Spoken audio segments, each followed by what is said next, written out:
대학생 건설사업관리 경진대회에 오신 여러분 환영합니다. 저는 이번에 그 프로젝트 관리에서 공정관리에 대해서 여러분과 함께 토론하고 강의할 동의대학교의 이상범 교수입니다. 이번 무행에서 시행하는 경진대회의 주제가 세 가지였습니다. 첫 번째가 사업 개발 부분, 두 번째 사업 관리 부문, 세 번째 요소기술 부문이었죠.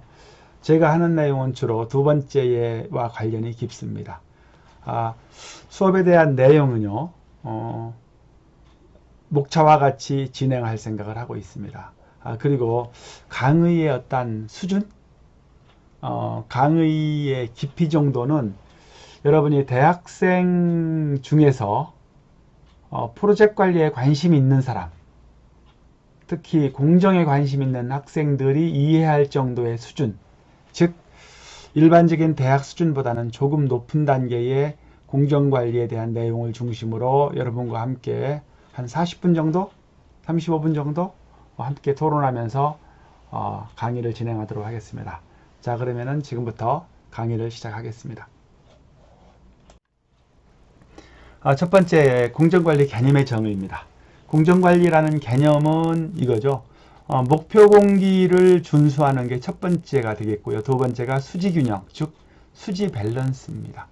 그리고 세 번째는 품질과 안전이 되겠죠. 즉 공기와 비용, 품질 안전을 위하여 작업과 자원을 제한된 시간 내에 최적화시키는 업무 프로세스이다라고 정의를 해봤습니다. 그러면은 실제 이 어떠한 스콥, 어느 정도의 공정관리가 범위를 가질까를 한번 이해해 보도록 하겠습니다. 밑에 보면은 공정관리라고 하는 부분을 나누면은 공정계획이 있고요. 두 번째가 진도관리가 있습니다. 공정계획과 진도관리의 어떠한 그런 그 비중, 중요도는 제 개인적으로는 5대5 정도가 아닐까 생각을 합니다. 공정계획을 잘 만들어야 되겠고, 또 진도관리를 잘 하면서 계속 업데이팅을 해줘야 공정관리가 올바로 이루어집니다. 그러면은 공정관리로 해서 첫 번째 준비할 사항이 뭐가 있을까? 준비사항을 보도록 하겠습니다. 첫 번째가 공법을 선정하는 거예요. 공법 선정이 중요합니다. 공법이 선정이 되어야 거기에서 비용이 나오고 품질이 나오고 안전도 나오고 공기도 나옵니다. 그 다음에 공법을 가지고 작업계획을 작성해야 됩니다. 작업계획이 정말로 중요하죠. 작업계획이 나올 때 거기에서 일정계획이 나오기 때문에 중요하죠.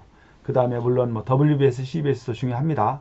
이걸 통해서 액티비티가 결정이 되고 나면은 그 다음에 그걸 가지고 일정계획을 수립하죠. 일정계획을 수립한 부분을 가지고 공정표를 만듭니다. 공정표는 일반적으로 프로그램을 이용하게 되겠죠. 이때 공정표 작성을 공정계획이라고 설명을 합니다. 그러면은 자, 착공을 합니다. 착공과 동시에 공사의 진행 정도에 대한 진도를 파악합니다. 진도는 계획 대비 실행으로 분석을 하죠. 그리고 진도를 파악하다 보면은 공정이 지연되거나 이탈되는 공정이 발생합니다. 이거를 파악해서 평가도 하고 업데이팅, 수정도 합니다. 이런 과정을 통해서 프로젝트가 완성되어 가는 것이 바로 공정관리의 전반적인 범위와 절차가 되겠습니다. 그렇다면 공정관리한 목적이 뭘까? 첫 번째 목적은 프로젝트 완성이 되겠죠. 두 번째는 중요한 부분이 바로 비용 수지 밸런스가 되겠죠. 물론 품질과 안전도 중요합니다. 하지만 이 부분이 첫 번째, 두 번째가 되겠고요. 업무는 공정표 작성이 바로 공정계획이 되고 진도관리 및 수정이 진도관리가 되겠죠. 이런 식으로 공정관리를 넓게 보자면은 공정관리가 건설 현장에서 프로젝트 관리에 차지하는 비중이 예상보다 넓다, 또 중요하다, 이 말씀을 드리겠습니다. 다음 카트로 넘기겠습니다. 두 번째는 공정계획입니다. 공정계획은 도면과 시방서를 토대로 공법을 확정하고 이를 토대로 공구를 분할한 후에 작업계획을 수립하는 과정입니다. 자, 여기에서 공법 선정에 대한 내용을 잠시 설명을 해 보겠습니다. 오른쪽 그림을 보시면요. 공법 선택 절차가 나옵니다. 첫 번째, 우리가 계약서, 계약 도서에 나와 있는 시공계약 조건을 정리하고 계약 내용을 검토한 후에 품질 수준, 그 다음에 그 시공 물량을 파악해서 우리 현장에 적용 가능한 공법을 리스트업을 합니다. 그 중에서 가장 합리적인 공법을 1차로 선택을 합니다. 선택한 다음에 작업계획을 수립하고 작업계획을 중심으로 비용관리, 품질관리, 안전관리 등을 검토해서 관리를 계획한 후에 이를 평가를 합니다. 평가해서 NO가 나오면 다시 반복을 하고요. YES가 나오면 공법을 결정하게 됩니다. 자, 공법 결정이 끝나고 작업계획이 수립되면 그 다음에는 바로 시공 순서를 결정을 합니다. 즉 액티비티의 시공 순서 결정을 하고 그 다음에 작업 간의 대기 시간을 축소하고 기계와 노무자의 어떠한 그 조정을 통해서 계약 공기 내에 완성할 수 있는 그러한 일정 계획을 확정을 합니다. 이 확정한 계획을 가지고 그 다음에 공정표를 작성합니다. 공정표를 작성하는 작업이 바로 공정계획이 됩니다. 공정표에는 여러 가지 방법이 있죠. 우리가 일반적 쓰는 CPM도 있고 버트도 있고 CCPM, 바차트 여러 가지가 있습니다. 이러한 방법은 추후에 설명하기로 하겠습니다. 그러면 다음 카트로 넘기겠습니다. 이번에는 공정관리 단계를 말씀드리겠습니다. 프로젝트를 분석해 보면요. 일반적으로 설계 단계가 있습니다. 설계 단계가 있고요. 그 다음에 시공 단계가 있습니다. 설계와 시공 사이에 계약이라고 하는 단계가 있어요. 계약 단계가 있고 이때 시공 준비를 합니다. 시공 준비를 하겠죠. 그 다음에 시공 후 단계에 있어요. 시공 후는 유지관리 단계라고 설명을 합니다. 유지관리. 설계 전 단계를 우리가 기획 단계라고 합니다. 건설을 5개 단계로 구분합니다. 기획 단계에서 공정관리는 큰 역할은 없습니다. 단순히 전체 공기를 예측해 보는 거고요. 설계 단계에서는 공법을 결정을 하고 그 다음 두 번째는 그거를 하죠. 전체 공기를 확정을 하죠. 그 다음에 계약 단계에서는 공정표를 만들으니까 공정계획을 하는 거죠. 공정계획. 그 다음에 시공 단계에서는 진도 관리를 합니다. 이를 통해서 공사를 준공시키는 거죠. 결국은 5개의 단계 중에서 공정관리의 주요한 포인트는 설계 단계에서의 부분, 그 다음에 계약 단계에서의 공정표 작성 및 시공 준비 단계, 착공 후에 이루어지는 진도 관리로 구분할 수가 있습니다. 자, 그러면 이 내용을 가지고 보도록 하겠습니다. 자, 설계 단계에서는 전체 공기를 확정을 하고요. 재료와 공법을 결정을 합니다. 이때의 재료 공법은 주요 공법은 설계 단계에 결정을 하고 사소한 가설 플러스 일반적인 사소한 부분은 공사 단계에 결정을 합니다. 자, 그러면은 이제 공사를 입찰에 수주했어요. 그 다음 하는 작업이 바로 WBS하고 CBS를 구축해서 전체적인 액티비티를 분류하는 작업입니다. 자, 왼쪽의 그림이 바로 뭐예요? 바로 WBS 구축 과정이 되겠습니다. 처음에 빌딩이라는 부분이 있겠죠. 빌딩이 있으면 그 다음에 빌딩도 건물도 하나가 있고 2개, 3개가 있겠죠. 또 그 안에 가면은 예를 들어서 기초 부분도 있고 뭐가 있겠죠. 이렇게 브렉다운 시켜서 마지막 요 레벨이 바로 뭔가 하면은 단위 작업이 됩니다. 단위 작업. 단위 작업에 들어가면은 단위 작업 안에는 또 다른 세부 작업 활동들이 있겠죠. 그래서 요 부분을 우리가 일반적으로 단위 작업, 즉 여기서 말하는 액티비티라고 설명하면 되겠습니다. 그 다음에 이걸 가지고 전반적인 시공 계획을 수립을 하고요. 순서 계획과 네트워크를 작성을 합니다.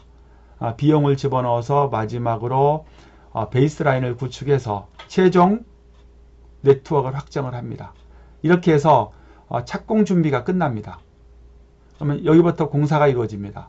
시공이 이루어지면서 진도 관리가 들어가죠. 그래서 진도 관리가 되고 또 이탈 공정을 확인하고 지연 공정을 파악해서 진도를 수정해서 이런 반복을 통해서 공사를 준공하는 과정이 건설공사에서 공정관리의 전반적인 절차가 되겠습니다. 다음으로 넘기겠습니다. 자, 이 부분은 작업계획이에요. 작업계획. 우리가 작업계획이라고 하는 부분을 좀 무시할 수가 없어 설명을 했는데요. 작업계획을 통해서 뭐가 나오냐면 일정계획이 나오고요. 일정계획을 통해서 공정계획이 나옵니다. 그래서 우리가 일반적으로 말하는 작업계획이라고 하는 부분은 공정계획으로 위한 아주 중요한 전 단계가 되는 거예요. 작업계획을 하기 위해서는 전 단계가 뭐라고 설명했어요? 공법을 결정하는 거죠. 공법 결정. 그 다음에 가설공법과 가설자재를 결정하는 거죠. 이걸 통해서 작업계획을 수립합니다. 그러면 밑에 있는 부분이 공구분할이에요. 이 부분은 초고층 건물이죠. 초고층 건물에서는 한 개 단위 평면을 뭐 A존, 뭐 B존 이렇게 B존, D존, C존, 코어 부분을 A존에서 이렇게 4개로 구분할 수도 있고 3개로 구분할 수가 있겠죠. 이런 식으로 공구를 구분합니다.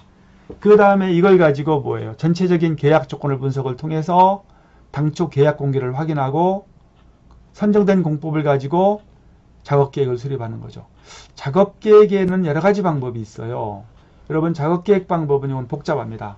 여러분 이쪽으로 여러분께서 공부를 조금 하셔야 될 것 같아요. 왜 그런가 하면 우리가 엔지니어가 가지는 최고의 덕목이 뭘까? 엔지니어, 현장에 근무하는 엔지니어의 능력은 바로 뭐다? 저는 개인적으로 작업계획을 수립할 수 있는 사람이 최고다.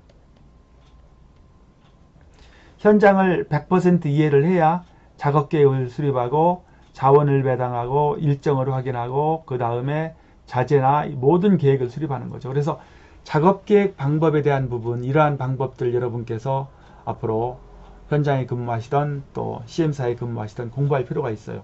일반적으로 우리 텍트란 방법은 많이 알고 있죠. 뭐 적층 방법, 뭐 라인 오브 밸런스, 뭐 DOC 이런 방법들이 있는데 이러한 여러 가지 방법들을 가지고 우리가 공정계획을 하기 위한 일정 계획을 잡는 거예요.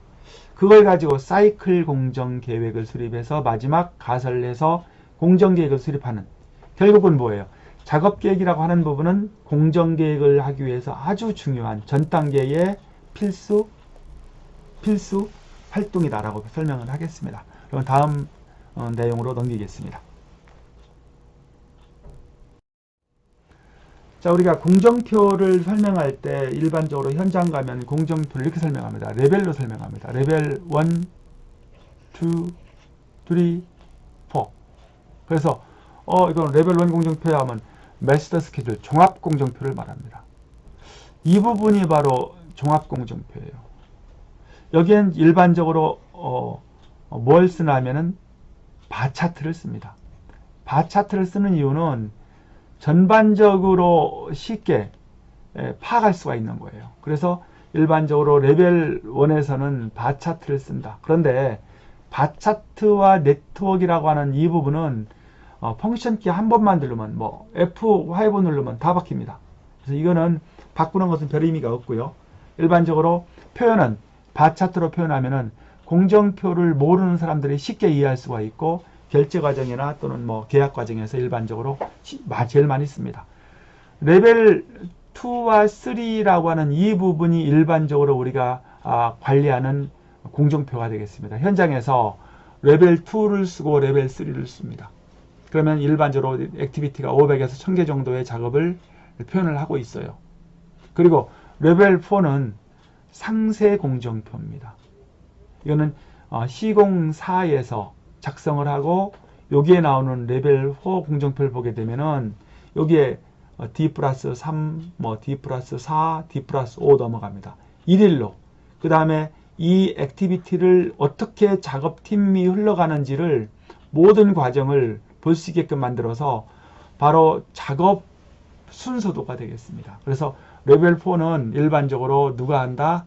현장 수급자가 작성하는 공정표고 우리가 현장에서 일반적으로 우리가 기성금을 받던가 공정표를 작성할 때는 레벨 2, 레벨 3 공정표를 가지고 일반적으로 공정관리를 한다. 앞으로 여러분께서도 무슨 말하면 레벨 1, 2, 3로 표현하시길 부탁을 드리겠습니다. 자, 그럼 다음 카트로 넘기겠습니다. 자, 세 번째는 공정관리 기법에 대한 설명을 하도록 하겠습니다.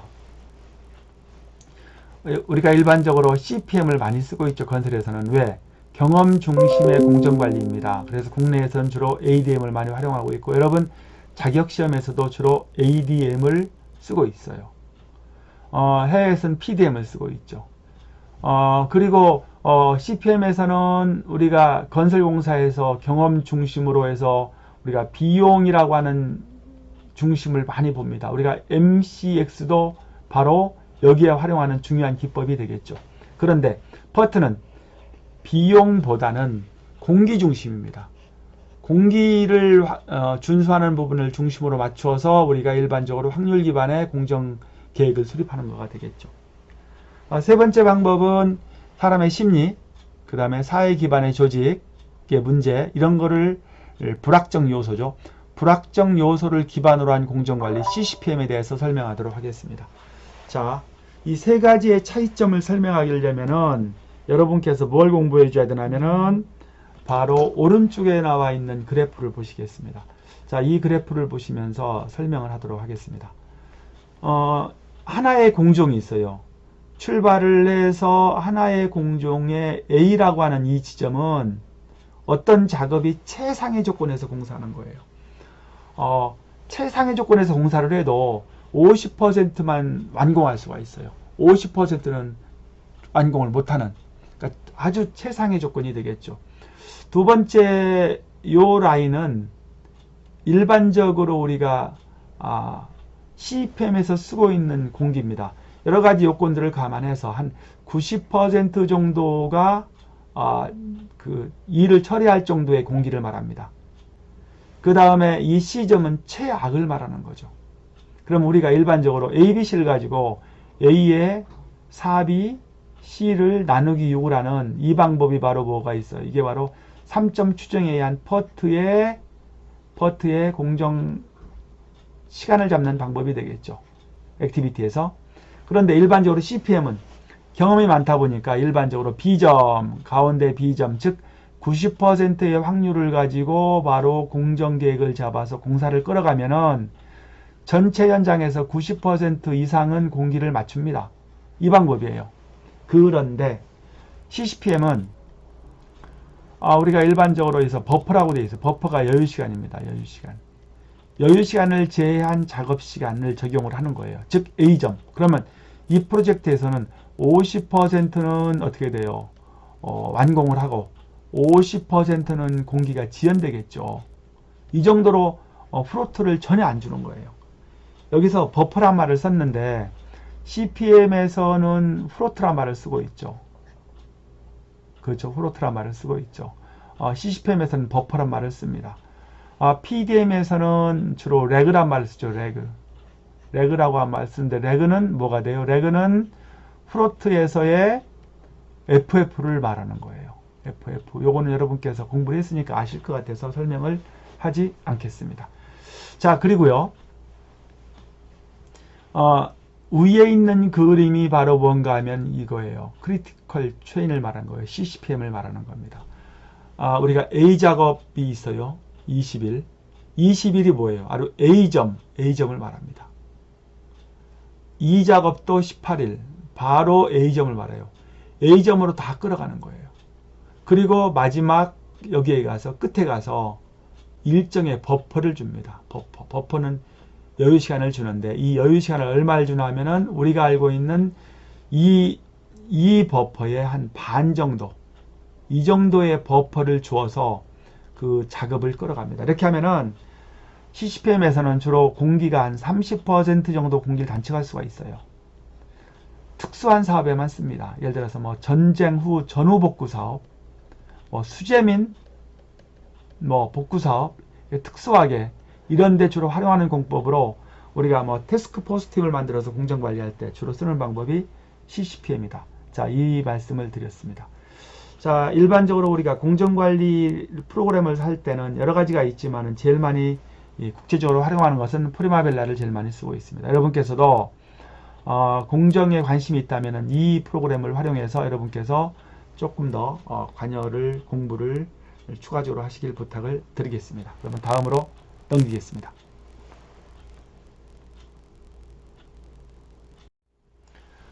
자, 이번에는 공정관리 기법의 발달인데 이 부분은 뭐 깊게 말씀을 안 드리고 간단하게 한 1분에 끝내겠습니다. 우리가 바차트, 칸트 차트가 1927년도에 시작이 됐죠.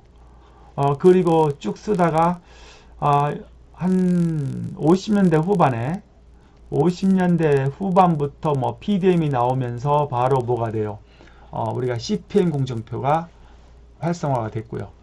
한 1966년도쯤에서 뭐가 나왔냐면은 우리가 알고 있는 EVMS가 시작이 됐습니다. EV. 그래서 현재는 바로 국내에 대형 프로젝트에서 바로 EVMS를 활용을 하고 있고요. 그 다음에 CCPM은 1990년대 후반부터 이제 활용이 되면서 이 부분은 아직 넓게 활용되진 않지만은 이 부분에 분명한 장점도 있고, 우리가 CM이 프로젝트를 끌어가면서 특수하게 공사를 단축할 때는 여러분께서 CCPM을 활용하면은 나름대로의 장점을 볼 수가 있다. 이 말씀을 드리면서 이 카트는 넘기도록 하겠습니다.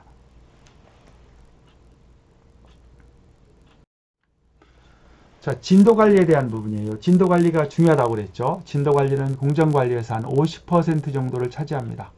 자, 진도관리라 함은 첫 번째 진도를 파악하는 거죠. 진도 파악은 쉽게 합니다. 계획공정분의 실행공정으로 표현을 하죠. 계획공정이 50%라고 하면 현재 실행이 얼마다? 뭐 45다 이렇게 나오겠죠. 그래서 이걸 가지고 공정률을 분석을 합니다. 그리고 그걸 가지고 이탈 작업이나 지연 작업을 파악해서 진도를 수정하거나 바꾸죠. 그런데 일반적으로 진도 수정은 잘 해주지 않습니다. 발주자가. 그래서 일반적으로 설계 변경이 발생할 때 설계 변경 시마다 바로 진도 수정을 해줘야 됩니다.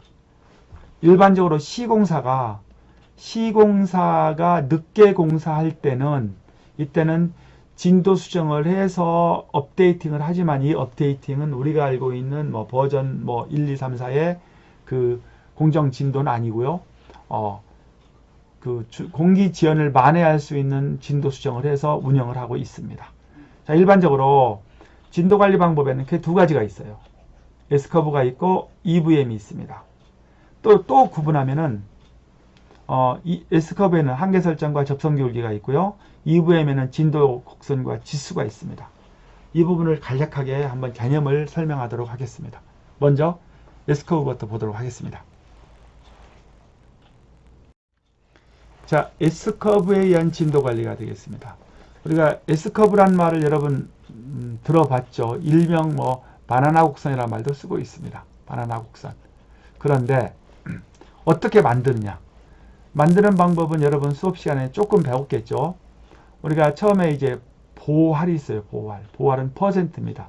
공정별 보활, 즉 퍼센트를 주는 거예요. 그리고 각 작업에 이런 식의 그 바차트가 있겠죠. 이 바차트의 누적 그래프, 이 누적은 비용 누적이에요. 비용 누적. 비용 누적 그래프가 바로 S커브가 됩니다. 그래서 S커브를 만들었어요. 그러면 S커브를 만들면은 S커브에 상한계선과 하한계선이 있습니다. 상한계선은 일반적으로 쉽게 설명하면은 EST로 작업하는 경우가 흔히 상한계선으로 보면 됩니다. 상한계선. 하한계선은 뭐예요?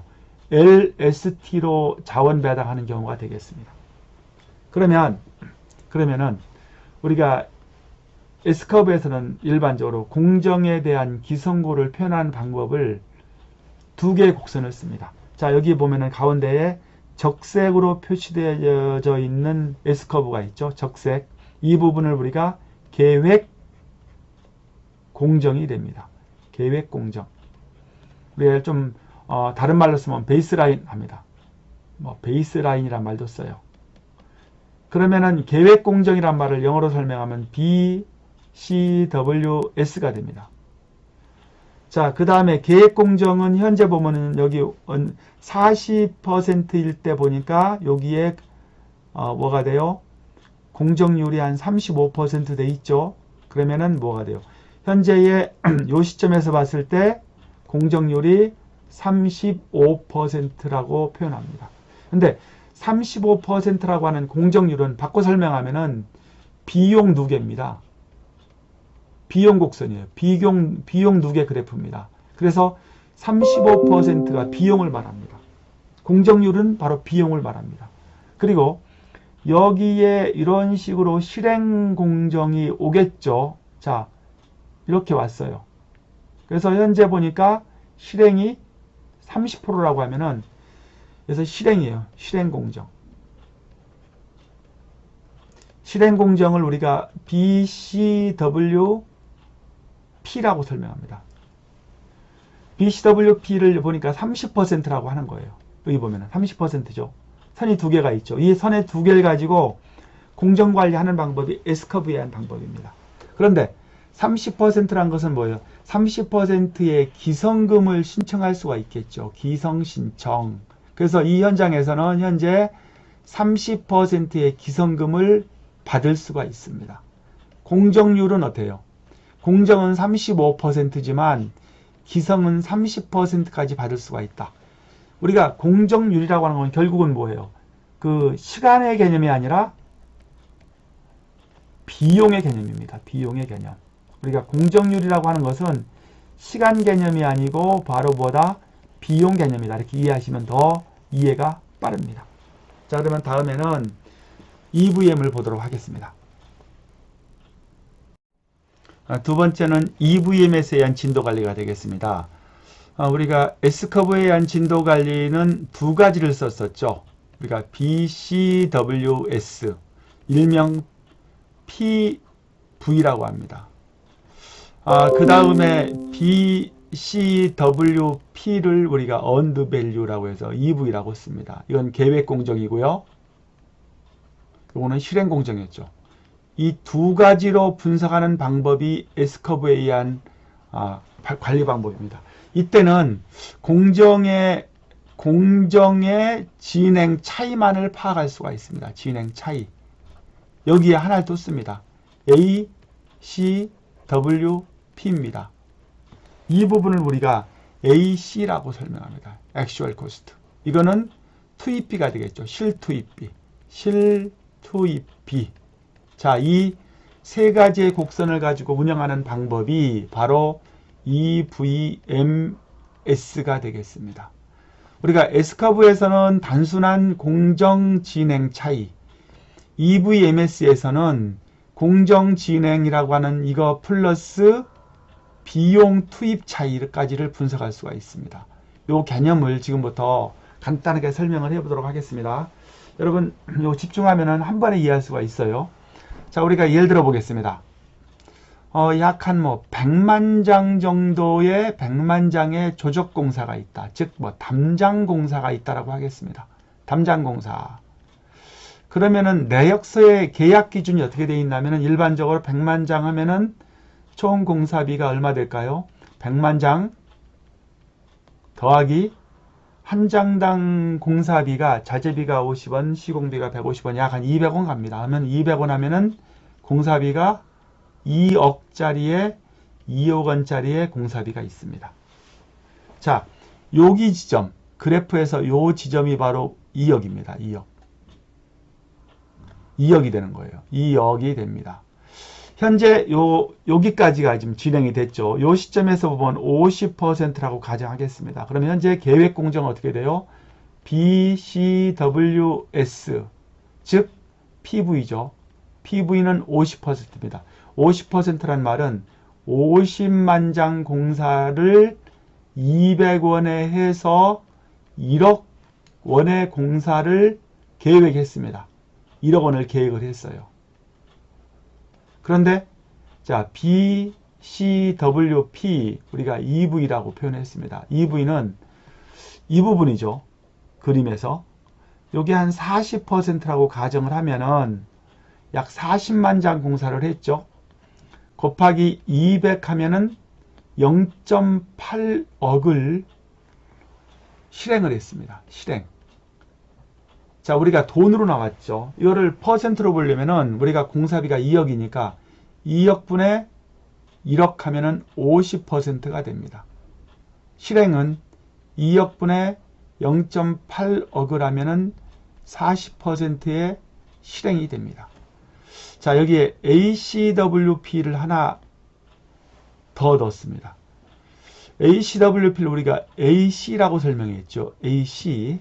AC는 40만 장 공사한 게 맞습니다. 맞죠? 그런데 여기에 200원이라고 하는 이 두 가지 돈은, 이 돈은 계약 내역서의 돈입니다. 내역서. 계약 내역서. 실제 투입한 비용은 얼마인지 모르죠. 공사하다 보니 실제 300원 들어갔다 하면은 어떻게 돼요? 공사비는 1.2억이 들어갔죠.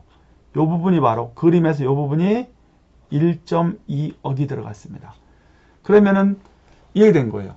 이 세 가지의 내용을 가지고 지금부터 뭘 공부한다? SV와 CV를 공부합니다. 먼저 SV는 공정 차이죠. 자, SV가 나옵니다. SV는 어떻게 계산하냐면은 SV는 여기서 말하는 BCWP, 자, EV가 있어요. 마이너스 SV. 여기 말하는 BCWP 마이너스 그 다음에 BCWS입니다. PV가 됩니다.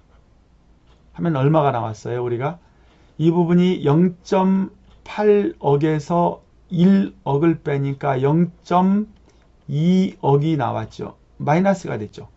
그 말은 어떻게 돼요? 2분의 0.2억이니까 10% 공기가 지연되고 있다. 이거를 우리가 분석한 거예요. SV는. 이렇게 분석해보면 SV를 분석할 수가 있죠. SV의 분석은 우리가 S커브에서와 동일합니다.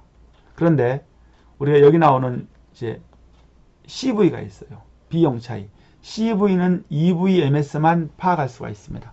CV는 어떻게 계산하냐면은 여기 나오는 뭐가 있어요? 실제의 여기 바로 EV에서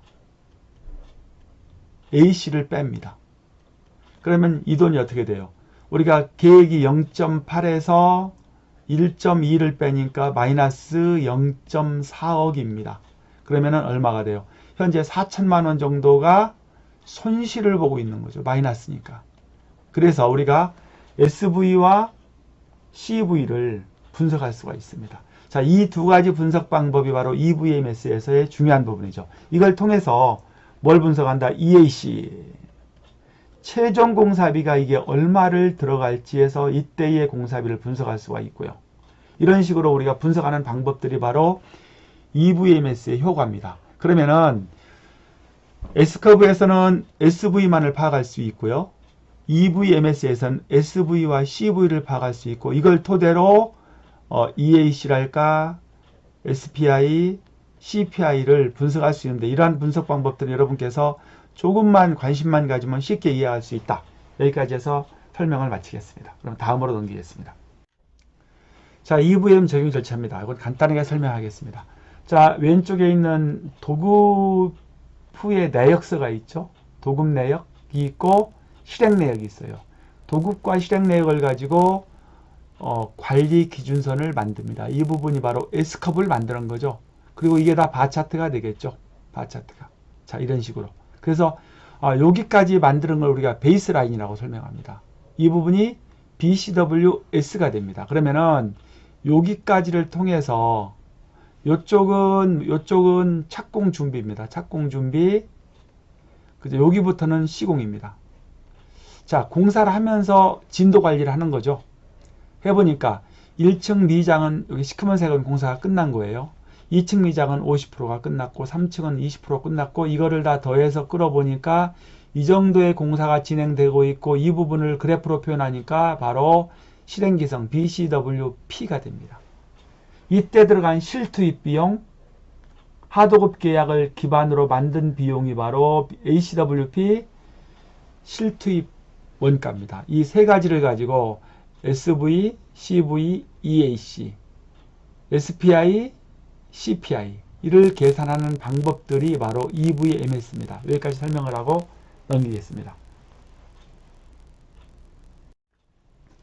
자, 지금부터는 다섯 번째 공정관리 업역에 대해서 말씀을 드리겠습니다.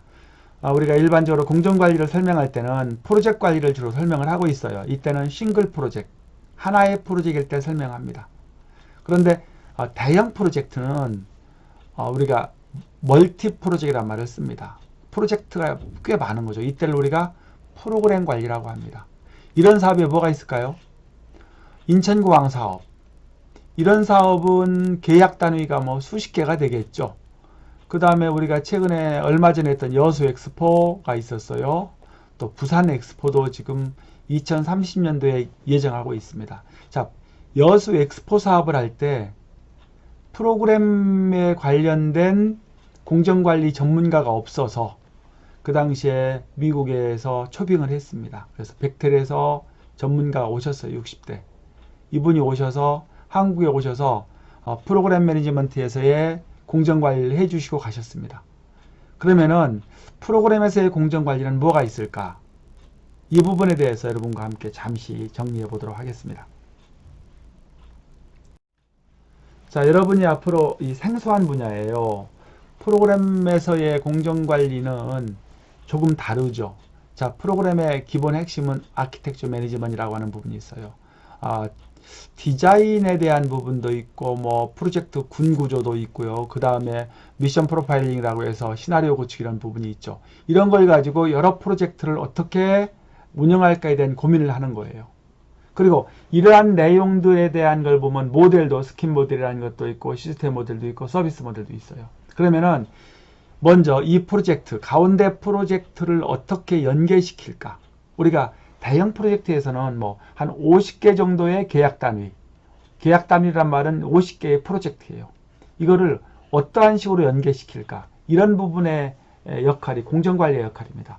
자, 첫 번에 보면은 순차형 모델이라고 있어요. 하나가 끝나고 그 다음이 끝나고 이런 식의 관리 방법은 사실은 이거는 거의 없죠. 이게 모든 게 병렬 방식이죠. 그래서 이걸 어떤 식으로 조합을 해야 계약 공기 내에 끝날까? 이런 고민을 합니다. 뭐 처음에 몇 개를 시작할 수도 있겠고 끝에 몇 개 끝날 수도 있겠고. 그런데 어떠한 순서로 프로젝트를 연결시켜야 공사비가 제일 저렴할까에 대한 공사 비용에 대한 부분, 또 뭐가 있어요? 그 다음에 공사비 플러스 공사 끝나고 나면 유지관리랄까 또는 보이지 않는 그 시스템 운영 모델이 있습니다. 이 시스템 운영 모델을 위해서 어느 부분을 먼저 끝낼까? 특히나 공항에서는 이런 거에 대한 부분을 가지고 바로 프로젝트 사이클 결합이라는 게 나옵니다. 그래서 여기서 이런 식의 결합들이 어떻게 이어질까를 검토하는 부분이 바로 프로그램 단계에서의 공정관리입니다. 이 부분은 현재 국내에 전문가가 거의 없어서 여러분이 이쪽에 관심을 갖고 공부하다 보면은 여러분이 앞으로 공정관리의 전문가로 성장할 수도 있고 또 여러분이 외국 나가서도 공사할 수 있는 그러한 멋진 전문가로 성장할 수 있다는 말씀을 드리겠습니다. 자, 프로젝트 관리에서의 공정관리가 되겠습니다. 자, 하나의 프로젝트가 있어요. 하나의 프로젝트를 여러 개의 워크 패키지로 나누어지겠죠. 이 나누어진 공정 단위마다 공사비가 있고 품질의 기준이 있고 공기가 들어가겠죠. 그래서 공정관리라고 하는 부분은 단위 작업의 총합, 그 다음에 설계 변경과 관련도 깊죠. 여기에 또 뭐가 있을까요? 여기 안전관리라고 하는 부분도 있죠. 이런 부분과의 상관성을 갖는 부분이기 때문에 공정관리는 모든 프로젝트에서의 다양한 관리와의 통합관리를 말한다. 이 말씀을 드리면서 간단하게 설명을 하고 다음 카트로 넘기겠습니다. 오늘 강의를 정리하겠습니다. 프로그램과 프로젝트 관리에서 공정관리라고 하는 부분은 비용, 품질, 안전과 연계시켜야 소정의 효과와 목적을 달성할 수 있다고 말씀을 드렸습니다. 자, 건설은 경제이고요. 통합관리 학문입니다. 건설 발전을 위해서는 CM 방법의 활용이 필요할 것 같아요. 그런데 여러분이 앞으로 건설업계의 전문가가 되기 위해서는 각각의 세부 전공에 대한 깊이 있는 고민과 노력이 필요합니다. 자, 그러면 세부 전공이 뭐가 있을까 생각을 해보겠습니다. 공정관리가 있겠죠. 공정관리는 분명히 세부 전공이 됩니다. 두 번째, VE도 가능하겠죠. 시공사에 있을 때는 시공계획서, 정말 중요한 부분이죠. 또 뭐가 있을까요? 제 생각에는 설계 변경도 상당히 재미있는 부분이 될 것 같아요. 클레임도 가능하겠고요. 여러 가지가 있겠죠. 여러분께서 어느 한 분야의 세부 전공을 결정하셔서 좀 더 깊이 있는 고민과 노력을 부탁을 드리겠습니다. 자, 오른쪽에 있는 사진이 하나 있어요. 제 사진입니다. 여러분, 저는 공정관리에서 한 20편 정도 논문을 썼나요? 이 분야에서 많이 연구한 건 아니지만은 공정관리 분야를 조금 공부를 해봤습니다. 그리고 사업 타당성 분야하고 두 분야를 주로 관심을 갖고 노력을 했습니다. 여러분들도 이 세부 전공을 하셔서 이 건설 분야의 전문가로서 발전하기를 부탁을 드리면서 저와의 만남을 마칠까 합니다. 약속한 시간이 조금 지났는데 38분이 지나고 있는데 여러분 수고 많으셨고 여러분의 건승을 빌겠습니다. 수고하셨습니다.